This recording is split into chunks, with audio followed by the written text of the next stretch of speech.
দেশের বিভিন্ন স্থানে সভা সমাবেশ, মানববন্ধন সহ নানা ঘটনার আরও খবর থাকছে সৈয়দা সামিয়া তামান্নার রিপোর্টে। নোয়াখালীর সোনাইমুড়ীতে বৈষম্য বিরোধী ছাত্র জনতার আন্দোলনে নিহতদের পরিবার ও গুলিবিদ্ধদের আর্থিক সহায়তা প্রদান করা হয়েছে। দেওটি ইউনিয়ন ছাত্রদলের আয়োজনে 12টি পরিবারের মাঝে নগদ অর্থ বিতরণ করা হয়। এদিকে নোয়াখালীতে জামায়াতে ইসলামী বাংলাদেশের আঞ্চলিক কার্যালয়ের উদ্বোধন করা হয়েছে। এ সময় শামীমা গ্রুপের চেয়ারম্যান ও জামায়াত নেতা SM শাহাবুদ্দিন প্রধান অতিথি হিসেবে উপস্থিত ছিলেন। নড়াইলে বাংলাদেশ জামায়াতে ইসলামী নড়াইল জেলা শাখা কার্যালয়ের উদ্বোধন ও আলোচনা সভা অনুষ্ঠিত হয়েছে। এতে জেলা জামায়াতে ইসলামীর আমির ও কেন্দ্রীয় শুরা সদস্য অ্যাডভোকেট আতাউর রহমান বাচ্চু উপস্থিত ছিলেন।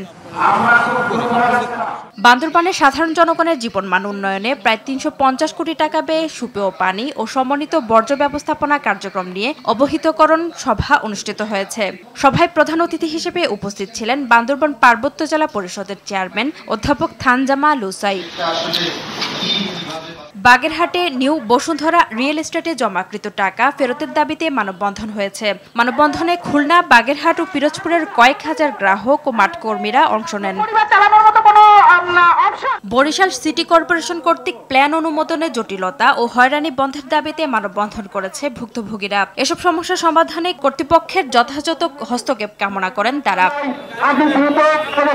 বরিশাল শেরেবাংলা মেডিকেলে স্বেচ্ছাসেবী ক্লাবগুলোর রাজনৈতিক প্রভাব মুক্ত এবং রক্ত বাণিজ্য বন্ধের দাবিতে সংবাদ সম্মেলন করেছে সংস্কার প্রত্যাশী শিক্ষার্থীরা। ক্লাব বলতে পারি সন্ধানী। নরসিংদীর আলোকবালি ইউনিয়ন সহ চর এলাকায় অবৈধভাবে বালু উত্তোলন করায় নদী ভাঙন থেকে চরবাসীদের রক্ষায় মানববন্ধন করেছে চর এলাকার জনগণ। নোয়াখালীর হাতিয়ায় নির্ময়ের 500 পরিবারের মাঝে শীতবস্ত্র বিতরণ করেছে বেসরকারি উন্নয়ন সংস্থা উদ্দীপন। মুসলিম এইড ইউকের আর্থিক সহায়তায় শীত মৌসুমে ব্যবহারের জন্য 5টি করে আইটেমের প্যাকেট বিতরণ করা হয়।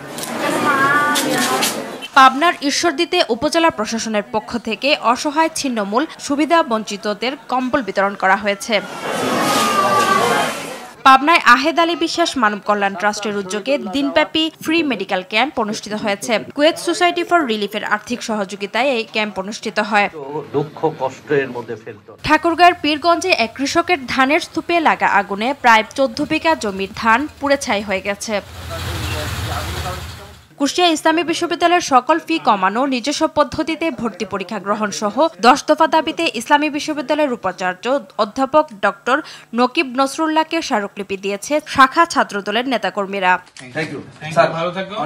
ফরিদপুরে পল্লীকবি জসিমউদ্দিনের ভাবশিষ্য ফরিদপুরের প্রখ্যাত লোকসঙ্গীত সম্রাজ্ঞী হাজেরা বিবির স্মরণে 4 দিনব্যাপী হাজেরা বিবি পৌষ মেলা শুরু হয়েছে।